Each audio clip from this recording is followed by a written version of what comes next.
नमस्कार, मैं हूं अंकुर और आप देख रहे हैं सत्यहिंदी.com। एक नजर अब तक की सुर्खियों पर। G20 शिखर सम्मेलन के लिए होटलों में सुरक्षा की अप्रत्याशित व्यवस्था की गई है। हथियार, गोला बारूद और ऐसे ही साजो सामान का बड़ा जखीरा होगा।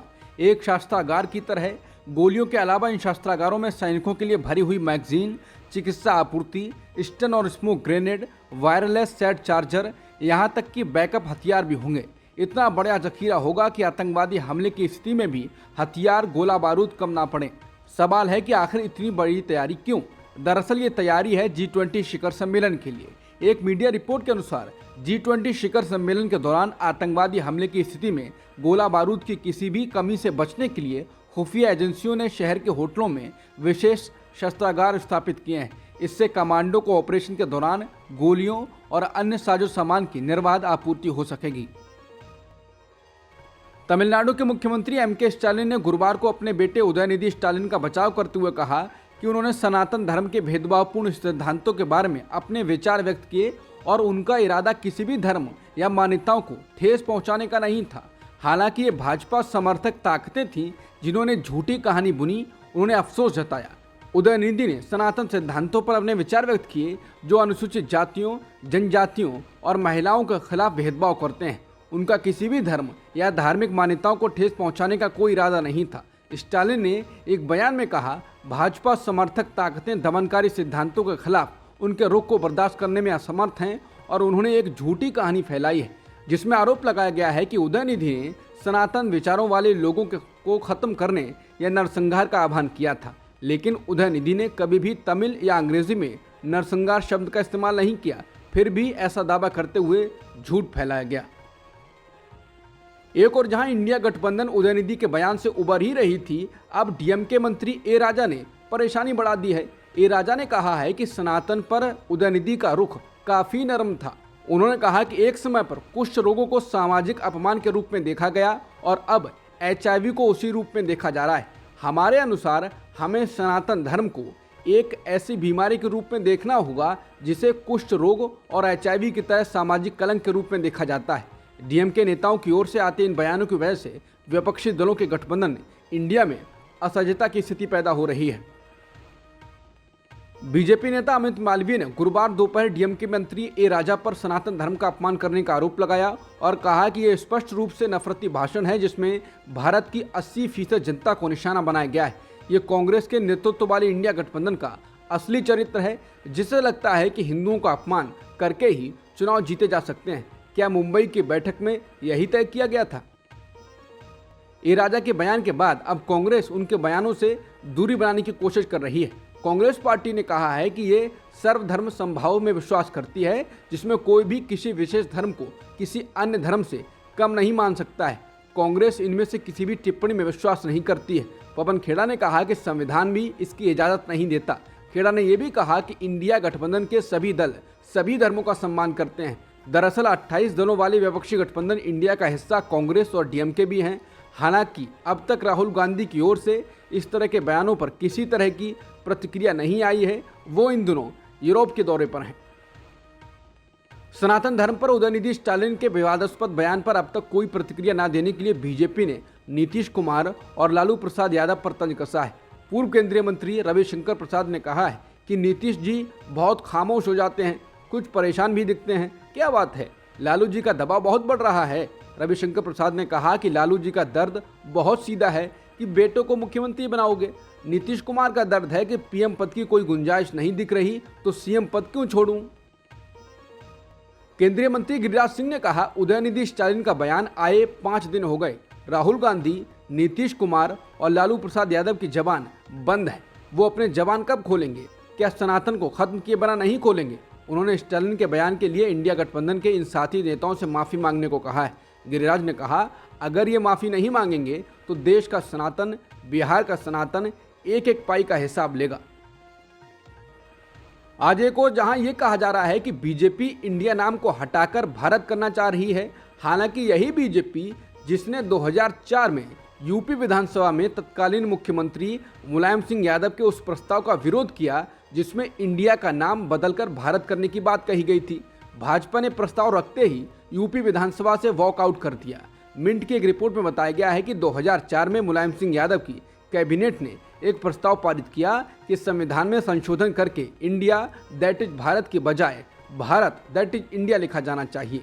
तत्कालीन मुख्यमंत्री मुलायम सिंह यादव ने फिर यह प्रस्ताव राज्य विधानसभा में रखा। भाजपा को छोड़कर सभी ने इसे स्वीकार कर लिया। भाजपा ने इस प्रस्ताव पारित होने से पहले ही वॉकआउट कर दिया। तमिलनाडु के मंत्री उदयनिधि स्टालिन के विवादास्पद बयान पर शिवसेना के उद्धव बाला साहेब ठाकरे धड़े के नेता संजय राउत ने कहा है कि आप हमारे साथ एक युद्ध में उतरे हैं। ऐसे समय में स्टालिन साहब के जो सिपा सलाहकार हैं वो थोड़ा बचकर बयान दें तो इंडिया गठबंधन की राह में कोई रुकावट नहीं आएगी।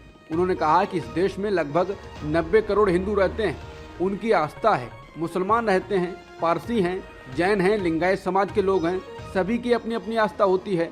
आप उनकी आस्था को ठेस नहीं पहुंचा सकते। अपनी व्यक्तिगत राय है, अपनी पार्टी की राय है, अपनी तरफ रखिए। इस प्रकार से पूरे देश का माहौल बिगड़ गया है।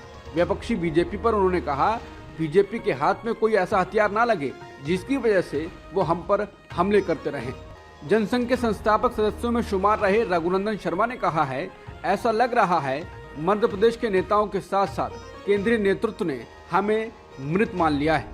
बता दें, पितृ पुरुष कहलाने वाले कुशाभाऊ ठाकरे के कंधे से कंधा मिलाकर मध्य प्रदेश एवं देश के अन्य राज्यों में जनसंघ, जनता पार्टी और फिर भाजपा को स्थापित करने में अहम भूमिका निभाने वाले रघुनंदन शर्मा इन दिनों काफी विचलित नजर आ रहे हैं।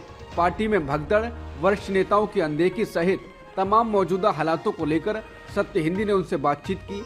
जब उनसे पूछा गया कि मध्य प्रदेश भाजपा की जन आशीर्वाद यात्रा में किसी भी वरिष्ठ नेता को नहीं बुलाया गया, आपको इस यात्रा की सूचना है क्या? इस पर उन्होंने कहा, मुझे पार्टी से यात्रा का न्योता नहीं आया, अखबारों में पढ़ता रहा हूँ, जन आशीर्वाद यात्रा निकल रही है, बहुत बड़े बड़े नेता पहुँच रहे हैं, ना बुलाने का मुझे रंज या गम नहीं है, लेकिन अनदेखी से कार्यकर्ता दुखी हैं।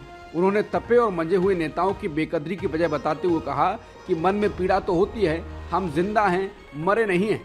मेरे जैसे अनेक वरिष्ठतम लोग भी जीवित हैं। मुझे लगता है या तो बीजेपी के वर्तमान नेतृत्व ने और कर्ताधर्ताओं ने लिस्ट बना ली है, ये सब मर गए हैं और शायद उन्हीं में से हम हैं, लेकिन मरे हुए भी हम बीजेपी के लिए शुभकामना व्यक्त करते हैं। रघुनंदन शर्मा ने कहा कि कार्यकर्ताओं की निराशा दूर करने की जरूरत है। कार्यकर्ता भोपाल आता है तो पार्टी के प्रदेशाध्यक्ष और संगठन महामंत्री एवं सरकार के मुखिया से मिलना चाहता है। सरकार एक ही व्यक्ति के इर्द गिर्द है तो उनसे मिलना चाहता है। दुर्भाग्य ये है कि कई दिन डेरा डालने, पैसा खर्च करने के बाद भी मुलाकातें नहीं हो पाती हैं। संगठन और सरकार के मुखिया समय नहीं निकाल पाते। कार्यकर्ता इससे बेहद हताश, निराश होकर वापस लौटने को मजबूर होता है। उन्होंने कहा कि पार्टी छोड़कर जा रहे कार्यकर्ता उसी तरह की पीड़ा देख रहे हैं जैसा महाभारत के कार्यकाल में द्रौपदी के चीरहरण प्रसंग से दर्द मर्म पैदा हुआ था। भरे दरबार में द्रौपदी के शील भंग के समय पांचों पांडव, भीष्म पितामह और गुरु द्रोणाचार्य सिर झुकाए बैठे रहे थे। मध्य प्रदेश बीजेपी में कुछ वैसा ही हो रहा है। पार्टी के आज 7 प्रभारी हैं, कार्यकर्ता पार्टी छोड़कर जा रहा है और ये सिर झुकाए आखिर क्यों बैठे हैं, समझ नहीं आ रहा है। बिहार चुनाव से पहले 2015 में आरक्षण नीति की समीक्षा की बात कहकर हलचल मचाने वाले आरएसएस प्रमुख मोहन भागवत अब आरक्षण की पैरवी करते हुए दिखाई दिए हैं। भागवत ने बुधवार को कहा है कि आरक्षण तब तक जारी रहना चाहिए जब तक समाज में भेदभाव मौजूद है। उन्होंने साफ साफ कहा कि आरएसएस संविधान में दिए गए आरक्षण का पूरी तरह से समर्थन करता है। भागवत ने कहा, अगर समाज के कुछ वर्गों को 2000 सालों तक भेदभाव का सामना करना पड़ा तो हम अगले 200 वर्षों तक कुछ परेशानी क्यों नहीं स्वीकार कर सकते। उन्होंने तर्क दिया कि जब तक इन समुदायों को समान अवसर नहीं दिए जाते तब तक आरक्षण जैसे विशेष उपाय जरूरी हैं। लेकिन क्या आरएसएस प्रमुख की राय आरक्षण पर हमेशा इसी तरह से साफ साफ रही है? इससे पहले 2019 में भी उनका बयान आया था। तब भागवत ने कहा था कि आरक्षण के मुद्दे पर सौहार्दपूर्ण वातावरण में बातचीत की जानी चाहिए, यानी उन्होंने आरक्षण पर बहस की वकालत कर दी थी। मणिपुर के विष्णुपुर जिले में बुधवार को हजारों प्रदर्शनकारियों ने सेना के बैरिकेड हटाने के लिए हमला किया। प्रदर्शनकारियों को तितर बितर करने के लिए सुरक्षा बलों ने कई राउंड आंसू गैस के गोले दागे। इस घटना में 100 से ज्यादा लोगों को चोट आई। विष्णुपुर के डिप्टी कमिश्नर लॉरेम्बम विक्रम ने मीडिया को बताया कि वहां कोई भगदड़ आदि नहीं हुई। गुरुवार को दिन के कर्फ्यू में ढील दी गई है। इंडियन एक्सप्रेस को सुरक्षा अधिकारियों ने बताया कि 10,000 से अधिक प्रदर्शनकारी मैतेई बहुल विष्णुपुर जिले के फोगा, कचाओ, इखाई और क्वाकटा कस्बों में एकत्र हुए। सेना के बैरिकेड पर हमले का आह्वान मैती समुदाय के संगठन ने किया था। हिंदुस्तान टाइम्स की खबर के मुताबिक सुप्रीम कोर्ट ने उस याचिका को खारिज कर दिया है जिसमें जजों के रिटायर होने के बाद राजनीतिक नियुक्ति स्वीकार करने से पहले 2 साल के कूलिंग ऑफ पीरियड रखने की बात कही गई थी। इस याचिका में मांग की गई थी कि जज रिटायर होने के फौरन बाद राजनीतिक पद न लें बल्कि 2 साल का इंतजार करें। सुप्रीम कोर्ट ने कहा कि इस बारे में कानून लाना केंद्र सरकार का काम है और जब तक ये कानून नहीं है तब तक जजों को ये तय करने दें कि वो ऐसे किसी पद का ऑफर स्वीकार करते हैं या नहीं करते हैं। ये याचिका बॉम्बे लॉयर्स एसोसिएशन की ओर से दाखिल की गई थी। चंद्रयान 3 के बाद अब जापान ने भी चंद्रमा की सतह पर उतरने के अपने अभियान का आगाज कर दिया है। खराब मौसम के कारण कई बार टलने के बाद जापान का मून लैंडर मिशन स्लिम गुरुवार की सुबह सफलतापूर्वक लॉन्च हो गया है। स्लिम नाम के इस मिशन के चंद्रमा की सतह पर लगभग 5 महीने के भीतर उतरने की संभावना है, यानी फरवरी तक। इस मिशन के लॉन्चिंग के बाद भारतीय अंतरिक्ष अनुसंधान संगठन यानी इसरो ने जापान को बधाई दी है। अब तक की खबरों में इतना ही। बाकी खबरों के लिए बने रहिए सत्यहिंदी.com के साथ।